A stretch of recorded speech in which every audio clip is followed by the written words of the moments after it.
반갑습니다, 여러분. 게시탐정입니다. 여기까지 이제 쭉 세대주의와 무천년주의, 주로 이제 무천년주의의 교리에 대해서 많이 설명을 해드렸잖아요. 여기까지 이제 무천년주의의 개념을 정리해보자면, 구약과 신약은 종말에 대한 개념이 다르고, 초림부터 재림까지가 곧 종말이고, 마태복음 24장은 초림부터 재림까지의 모든 일들을 알려주신 것이고, 멸망에 가증한 것이 거룩한 곳에 선 것은 주후 70년의 예루살렘 멸망과 성전 붕괴를 말씀하신 것이고, 백마를 타고 오실 예수님은 없고, 그런 일은 안 일어나고, 문자적으로 이루어질 천년왕국도 없으며, 요한계시록의 일곱 인, 일곱 나팔, 일곱 대접과 용과 짐승 등 모든 것들은 초림부터 재림까지의 상황을 각각 다른 비유로 계속 되풀이하여 반복 재생하는 거라는 겁니다. 여기에 덧붙여서 세대주의는 이장님식 시한부종말론이며 어쨌든 틀렸고 잘못됐고 이상한 생각이며 정신 나간 생각이고, 구약의 선지적 말씀들을 문자적으로만 푸는 미친 생각이지만, 그러면서 단지 휴거 시점만 다를 뿐 스토리는 거의 비슷한 역사적 전천년설에 대해서는 그럴 수도 있고 받아들일 수 있으며, 무천년주의와 양립과 공존이 가능한 종말론이라고 인정하기도 합니다. 한마디로 지랄 쌈 싸먹고 자빠졌다 뭐 그런 겁니다. 세대주의가 부작용을 일으킬 경우 이장님식 시한부종말론이 될 수는 있겠지만, 무천년주의는 그냥 존재 자체가 이만희식 비유풀인데요, 부작용이 아니라 그냥 기본 사양이 이만희식 신천지식 비유풀이라고. 신천지들이나 할 법한 비유풀이 상징 노름을 정통 교계라는 자들이 뻐젓이 하고 있으면서, 오히려 성경을 문자로 보는 이들을 이단 취급하는 게 가당키나 한 노릇입니까? 하여간 교권이 깡패다 그거지? 마태복음 24장에서 세대주의와 무천년주의의 차이는, 무천년주의는 그 예언들을 초림부터 재림까지 전체 기간 동안 벌어질 보편적 현상으로 보는데, 세대주의에서는 휴거가 일어나기 전에 종말 임박 상황과 휴거, 대환란, 후 3년 반 지상재림이라는 특별 상황으로 봅니다. 절대 보편적으로 일어나는 일이 아니라는 건데, 그도 그럴 것이 초림 이후 내내 처처의 기근과 지진이 일어나고 국가급 민족급 전쟁이 전 지구를 휩쓸었다면 현재까지 2000년이나 인류가 무사했겠습니까? 진작 절단나고도 남았지. 그러니 마태복음 24장의 그 상황은 종말이 진짜로 임박한 막장 상황의 디스토피아지, 절대로 보편적이고 일반적인 현상을 말한 게 아닌 겁니다. 그리고 주님께서는 당연히 평범하게 일어날 일들을 굳이 예언하셔가지고 제자들에게 기록을 시키실 분도 아니시고요. 주님께서는 때와 시기에 대해서만 노 코멘트 하셨을 뿐, 일어날 일에 대해서는 어김없이 알려주셨습니다. 언제 이런 일이 있을지에 대해서는 철저히 침묵하시고, 그때 어떤 일이 있을지에 대해서만 세세히 알려주셨다고요. 왜냐하면 일단 아버지만이 그날과 그 시를 아시기 때문이고, 말해준다 해도 지구의 모든 나라들이 다 같은 시간대가 아니라서 시차가 있기에 인간의 감각으로는 그날과 그 시를 콕 집어 인식하는 게 불가능하다 이거야. 여기서 오후 1시라 그래도 지구 반대편의 다른 나라에서는 다른 시간이지 않습니까? 그런 거예요. 또 실무적으로는 제자들을 긴장시키고 그 예언을 성경에 기록하도록 하기 위해 알려주지 않으신 겁니다.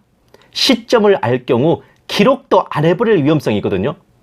가령 본인들 때로부터 한 2500년쯤 뒤에 일어날 일이라고 하면은 뭐하러 기록을 남기겠습니까? 히스기야처럼 주님의 말씀이 좋소이다, 저희는 무사한 거죠 하면서 시대를 앞서간 1박 2일 정신이나 선보였겠지. 나만 아니면 돼 이러면서요. 어떤 일이 있을지는 세세히 말씀하시되 그때가 언제인지는 노 코멘트 하셨으니, 제자들은 그 모든 일이 자신들 시대에 일어날 줄 알고 열성을 다해 사역하고 주의 일을 한 겁니다. 이후 모든 세대의 주의 종들도 마찬가지로 그러했고요.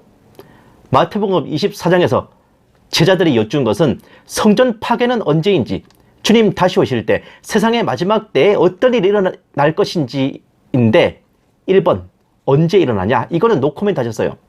2번은 전쟁과 기근, 지진과 휴거가 있을 것을 알려주셨고, 3번은 핍박과 후 3년 반, 제3성전에서의 난리, 거짓 그리스도와 거짓 선지자, 1월 성신의 징조와 지상재림, 그 후 양과 염소의 심판까지 있음을 말해주셨습니다. 특히 하나는 데려가고 하나는 버려둔다와 인자가 구름을 타고 큰 영광과 함께 오시리라 는 것을 모두 알려주심으로써 휴거와 지상재림이 별개의 역사임도 명확히 해두셨다고요. 휴거는 우리가 공중으로 올라가는 거지 주님이 지상으로 오시는 게 아닙니다. 예? 이런 게 정말로 무천년주의자들 눈에는 안 읽힌다는 말씀이십니까? 아니면 알면서 일부러 모른 척 하는 거야? 성경을 제대로 보려면 문자적으로 봐야 됩니다. 문자적으로 봐야 하는 이유는 성경은 주님께서 말씀하신 대로 기록했을 것이고 보여주신 대로 기록된 것일 거기 때문입니다. 하물며 계시록 말미에는 여기서 더하거나 빼지 말라는 지필자 사도 요한의 경고문도 있습니다. 비유와 상징으로 볼 경우 그 의미를 아는 사람만 이해할 수 있고 해석한 그 뜻이 진짜 그 뜻인지 자의적인 해석인지 검증할 수가 없습니다. 교권을 가진 힘 있는 사람이 하는 해석이라 이게 옳다고 밀어붙이는 것밖에 없는 거라고요. 누가 그러냐? 카톨릭이 그 짓을 하지 않습니까? 교황이. 그러니 비유와 상징으로 말씀을 본다면 해석해 주는 사람에게 전적으로 의존하게 되고 무엇보다도 문자적이든 역사적이든 실제 일어난 팩트, 본문에 적혀있는 팩트와도 크게 불일치할 위험성이 큽니다. 더군다나 구약과 신약의 종말 개념마다 다르다고 내뻗을 경우 신구약 성경의 연결성을 상실하게 되고 명백히 신약 교회시대 이후까지 예언의 범위로 삼고 있는 다니엘서, 에스겔서, 요엘서, 스가랴서 등 구약 선지서들은 뭐가 된단 말입니까? 성경에는 명확히 비유로 볼 것은 비유라고 명시하고 영적으로 봐야 할 것은 상징이라 영적이라 명시해 두기도 하는데 모조리 비유와 상징으로 봐버리면 모두가 읽고 이해하고 믿기 위함인 성경의 근본 목적과 역행하는 영지주의식 농간질이에요. 바로 이런 이유로 계시록을 비유와 상징으로 볼 때 이단 사이비가 창궐하게 되는 겁니다. 아닐 말로 계시록에 나오는 일들이 문자적으로 그대로 벌어지지 않았기에 아직 일어나지 않은 일이라고 딱 못을 박는 세대주의가 보편화되어 있다면 신천지를 비롯한 이단 사이비들 분별하는 거 굉장히 쉬운 일입니다. 왜? 이런 일이 안 일어났잖아. 그러니까 지금 시대는 아니다. 니네 교주 보혜사 아니다. 라고 할 수 있는 거란 말입니다. 오른손과 이마에 표를 받는 일도 없고 하늘에서 불이 내려오게 하지도 못했는데 무슨 계시록의 실상이냐 해버리면 그만인 거지. 그래서 계시록을 빙자한 이단 사이비 막아내는 데는 세대주의 말한 게 없다 이겁니다. 그런데 이쪽도 똑같이 계시록을 비유니 상징이니 해대면서 계시록 13장의 짐승을 로마 황제 네로다, 뭐 로마 황제 도미티아누스다 이 지랄을 하고 있으니까 이 지경이 된 거라고요. 종교개혁의 기수이고 개혁주의의 선진인 요한 칼빈이 무천년주의를 견지했다고 해서 그것을 정통으로 이어 내려오는 모양인데 칼빈 선생이 무려 500년 전 사람이라는 걸 감안해야지요. 게다가 그때는 국가적 실체로서의 이스라엘이 없던 시절이라서 교회를 영적 이스라엘이라 생각하는 것도 무리가 아니었단 말입니다. 무천년주의가 정상 참작을 받을 수 있는 것은 이스라엘이 회복된 1948년 이전까지예요. 이스라엘 국가가 회복된 이후에도 무천년주의를 외친다면 그때부터는 하나님께 업보를 쌓는 겁니다. 로마 제국의 박해로부터 신앙의 자유를 되찾은 때, 로마 카톨릭의 압제로부터 초대교회의 근본 복음을 회복시킨 때, 이것을 영적인 천년왕국이라 생각하며 하나님께 영광을 돌리는 신앙적 감동에 지나지 않았던 무천년주의를 교리화시켜가지고 종말론으로 만들고 있으니 이것은 특정 시대, 특정 상황에서만 적용이 되는 한정된 개념을 억지로 보편적인 것으로 마개조시킨 끔찍한 혼종이라 하겠습니다. 게다가 무엇보다도 가증스러운 것은 계시록을 비유와 상징으로 환치기를 하는 무천년주의나 교회와 이스라엘을 퉁치는 대체신학에 덧붙여가지고 이스라엘이 겪을 환란에 이방인 교회를 털어넣으려 드는 역사적 전천연설이 결탁해가지고 세대주의의 환란적 효과를 매장시키려 드는 거죠. 비유와 상징으로 푸는 게 맞으니 문자적으로 해석하는 게 문제라면 무천년주의와 역사적 전천연설도 양립할 수가 없는 교리입니다.